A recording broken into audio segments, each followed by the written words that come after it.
इस वक्त 5 डॉक्टर्स की टीम पोस्टमार्टम करेगी, जिसमें 3 डॉक्टर लखनऊ के हैं। फिलहाल पंचनामे की प्रक्रिया पूरी की जा रही है और पोस्टमार्टम के बाद मुख्तार का शव पुलिस की सुरक्षा में गाजीपुर ले जाया जाएगा। यहां पर उसे आज मिट्टी में मिला दिया जाएगा, दफना दिया जाएगा। इस वक्त मुख्तार का छोटा बेटा उमर अंसारी बांदा में ही मौजूद है। उसकी मौजूदगी में मुख्तार का पोस्टमार्टम किया जाएगा। मुख्तार का दूसरा बेटा अब्बास अंसारी कासगंज जेल में बंद है। उसे पैरोल देने के लिए इलाहाबाद हाई कोर्ट में एक याचिका दायर की गई है।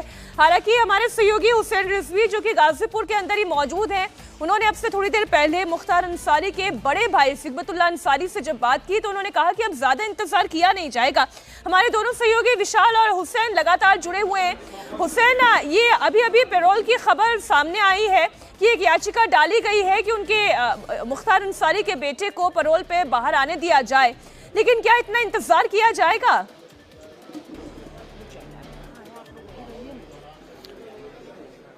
मीनाक्षी, देखिए, परिवार यकीनन ये चाहता है कि जो बेटा है यानी अब्बास अंसारी जो है वो अपने पिता के अंतिम संस्कार में शामिल हो, उनकी मिट्टी में शामिल हो, और इसी कोशिश के तहत ये याचिका अदालत में लगाई गई है। अब इंतजार इस बात का कि अदालत का क्या फैसला होता है, लेकिन मिट्टी जो है वो इंतजार नहीं करेगी, क्योंकि ये बात जो बड़े भाई हैं सिकबतुल्लाह अंसारी, उन्होंने साफ कहा कि पहले ही बहुत देर हो चुकी है और बॉडी की हालत ठीक नहीं है। जैसी उनको जानकारी मिली, जैसा कि उमर अंसारी ने भी कैमरे पर बताया कि पेट काफी फूला हुआ है, तो अगर बॉडी डिकम्पोज होनी शुरू हो गई है। वैसे भी जो है एक बात बहुत आम तौर से परिवारों में कही जाती है कि मिट्टी होने के बाद कम से कम वक्त के अंदर उसे सुपुर्दे खाक कर दिया जाए, उसकी मिट्टी कर दी जाए। ये एक बहुत जरूरी पहलू होता है, लेकिन एक कोशिश की जा रही है कि जो बेटा है वो अपने पिता के अंतिम संस्कार में शामिल हो, और अब इंतजार अदालत के रुख का रहेगा कि अदालत क्या फैसला करती है, उसके बाद ही ये सारी चीजें तय होंगी। लेकिन अभी तो इसमें भी एक लंबा वक्त लगना है, रात के तकरीबन 8-9 से ज्यादा बज जाएंगे। लेकिन अभी इस वक्त फरमान आपको जरा यहाँ दिखाएंगे कितनी बड़ी तादाद में यहाँ पर लोगों का हुजूम है। ये जो फरमान, जरा पीछे का दरवाजा दिखाइए आप मीनाक्षी। ये जो आप गेट इस वक्त देख रही हैं, दरअसल ये फाटक कहलाता है। यहाँ पर इस घर को ही एक तरीके से इस फाटक की एक निशानी के तौर पर पहचाना जाता है। ये फाटक बहुत सारी कहानियों का गवाह है। यहाँ से बहुत सारे लोगों के बिगड़े हुए काम बने हैं, जो एक नेगेटिव पहलू है, जो जिसको लेकर के सजाएं हुई, जिसको लेकर के जो क्रिमिनल बैकग्राउंड है, उसके अलावा ये फाटक उस बात का भी गवाह है कि यहाँ से बहुत सारे ऐसे काम होते रहे जिसको लेकर के मुख्तार अंसारी की रॉबिन हुड वाली भी छवि है। कुछ लोग हैं जरा यहाँ जो पहुंचे हैं मुख्तार की मिट्टी की खबर सुन करके, उनसे भी जरा बात कर लेते हैं। क्या नाम है सर आपका? मेरा नाम बलिराम पटेल है। पटेल साहब कहाँ के रहने वाले हैं? मैं मोहम्मदाबाद क्षेत्र के ही रहने वाले हैं। अच्छा, कब खबर मिली आपको मुख्तार? रात में 9:30 बजे के करीब खबर मिली। क्या पता चला आपको? पता चला कि मुख्तार अंसारी साहब बीमार है, जेल में ही बीमार हो गए। इसके बाद उनको ले गए बांदा के जेल, वहाँ हॉस्पिटल में ले गया गया, यही तो मालूम हुआ। अब मिट्टी के बारे में क्या खबर मिल रही है? मिट्टी के बारे में तो अभी पोस्टमार्टम होगा, उसके बाद बात भी आएगी। सुनने में आ रहा है कि किसी साजिश के तहत उनको मारा गया, इस तरह की बातें भी हैं। ये तो बढ़िया ढंग से आप लोग जानते हैं, और आप लोगों के माध्यम से, चैनलों के माध्यम से सारी जनता जानती है, देश और प्रदेश की जनता जानती है कि साजिश किया गया है। और जांच का विषय है, वो तो दूध का दूध पानी का पानी हो जाएगा। हाँ। क्या नाम है आपका भाई? सद्दाम हुसैन। कहाँ, यहीं के रहने? जी यहीं के रहने वाले। कब खबर मिली आपको मुख्तार? रात ही में मिली। रात में? जी। क्या जानकारी मिली आपको? वही कि उनको व्हाट्सएप के जरिए पता चला, किसी ने फोन करके बताया? नहीं, न्यूज के जरिए पता चला। जी। अच्छा, क्या खबर मिली थी आपको? वही कि हार्ट अटैक से इंतकाल हो गया उनका। अच्छा, और जो घर की तरफ से तमाम बातें कही जा रही कि साजिशन उन्हें जहर जी, देके, तो सर कहीं ना कहीं तो संदेह बनता है। जुडिशियल कस्टडी में अतीक अहमद और अशरफ की हत्या हो जाती है, और बज़ाहिर आप लोग तो जानते ही हैं जुडिशियल कस्टडी में उनकी हत्या हो सकती है, तो फिर इस पे तो संदेह तो बनता ही है।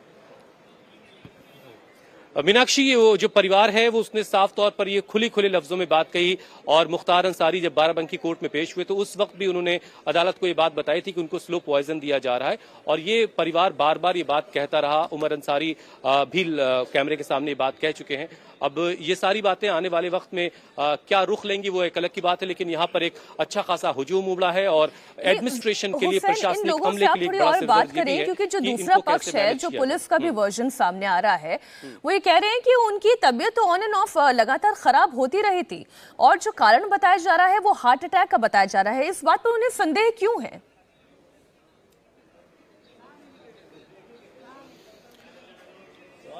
हम इनसे जरूर बात करेंगे मीनाक्षी, लेकिन जो सिगबतुल्ला अंसारी हैं, जो मुख्तार के सबसे बड़े भाई हैं, उन्होंने साफ कहा कि तबीयत खराब थी, उसके बावजूद उनको बांदा अस्पताल जब ले जाया गया तबीयत खराब होने आने के बाद, और वहां से उन्हें फिर वापस जेल भेज दिया गया। अगर तबीयत ठीक नहीं थी तो उनको अस्पताल में रखा जा सकता था, वहां पर उनको बेहतर ट्रीटमेंट दिया जा सकता था। ये तमाम बातें परिवार की तरफ से कही जा रही हैं। कुछ और लोगों से हम जरा यहाँ बात करते हैं और जो बातें हो रही हैं उसको लेकर के। क्या नाम है भाई आपका? फिरोज आलम। फिरोज आलम साहब, कहाँ के हैं आप? यहीं के हैं? जी, मोहम्मदाबाद। क्या खबर मिली आपको? क्या हुआ मुख्तार अंसारी साहब? रात में खबर मिला है अचानक मौत हो गई है हार्ट अटैक से। अच्छा, हार्ट अटैक नहीं था इनके पास। हार्ट अटैक नहीं हुआ? नहीं हुआ। ये खबर किसने दी आपको? ये मालूम चला। कैसे, मतलब टीवी देखा आपने? न्यूज देखी आपने? अच्छा, तो फिर कैसे हुई? कोई हार्ट अटैक नहीं है उनके पास। अच्छा, ठीक है। कुछ लोग और यहाँ पर जरा बैठे हैं। फरमान, जरा धीरे धीरे आगे की तरफ आइए। क्या नाम है सर आपका? जरा 2 मिनट हमें दीजिए। क्या नाम है आपका? मोहम्मद इस्लाम। इस्लाम साहब, आप यहीं के मोहल्ले के? जी नहीं, मैं बलिया का हूँ। बलिया से आया? जी जी, मुझे अच्छा। बहुत लगाव थी मुख्तार भाई से। अच्छा, अच्छा। मैं बहुत मानता। परिवार के हैं या फिर नहीं नहीं, रिश्तेदारी में है, मगर बहुत मेरा लगाव काफी था। मैं बहुत काफी दुखी हूँ। मैं राती से एकदम बेचैन हूँ, समझ अच्छा, गए। बहुत तबीयत गमगीन है। बार बार जो साजिश वाली बात हो रही है जी, ये क्यों की जा रही है? इसकी क्या वजह आप देखते हैं? अब ये देखिए, आप देख ही रहे हैं कि तुरंत आना, 24-12 घंटे के अंदर फिर जेल चले जाना, फिर आना, फिर कह देना कि हार्ट अटैक हो गया है, फिर कुछ देर के बाद 2 घंटे के बाद ऐलान कर देना कि एक्सपायर कर गए हैं। क्या कुछ समझ में नहीं आता साहब, क्या कहा तो जाए। क्या चाहते हैं अब आप लोग, जैसे जो भी परिवार से जुड़े लोग हैं या शहर के जो चाहने वाले लोग? अब देखिए क्या मांग है आप लोग? अभी तो बर वक्त जब सब लोग आएंगे तब तभी तो कोई बात। आपका नाम सर? मुश्ताक अहमद। मुश्ताक साहब, यहीं के हैं आप? जी नहीं, मैं प्रॉपर रहने वाला यहीं के हैं। जी। आपको कब खबर मिली मिट्टी की? रात में ही मिल गई। अच्छा, नेचुरल डेथ की खबर मिली या फिर कुछ और बात बताइए? नहीं, मीडिया के माध्यम से मालूम हो गया। अच्छा जी। तो क्या आपको लगता है कि इसमें कुछ सच्चाई हो सकती है?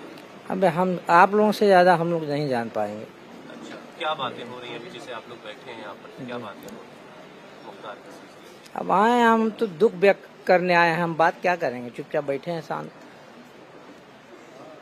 ठीक है मीनाक्षी, देखिए बहुत सारे लोग हैं और जितने मुंह उतनी तरह की बातें हैं, लेकिन ये बात तो ऑन रिकॉर्ड परिवार की तरफ से साफ साफ कही गई कि बार बार अदालतों से कहा गया, बार बार एडमिनिस्ट्रेशन को बताया गया कि उनकी तबीयत खराब है और उनको एक स्लो पॉइजन दिया जा रहा है, और उसके बावजूद उस पर कोई कार्रवाई नहीं हुई। वो आगे कैसे इस मामले में अदालत में कोई प्रोसीड करेंगे, क्या करेंगे, वो आने वाला वक्त बताएगा।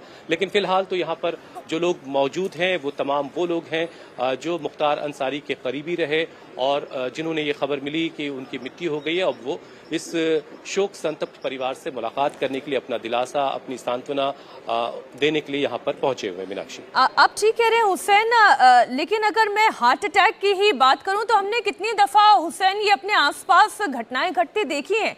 अच्छे भले तंदुरुस्त व्यक्ति को, जवान बुजुर्ग बच्चों तक को भी हमने हार्ट अटैक की ऐसी खबरें आते हुए देखी, और ये किसी को भी कहीं भी कभी भी हो सकता है।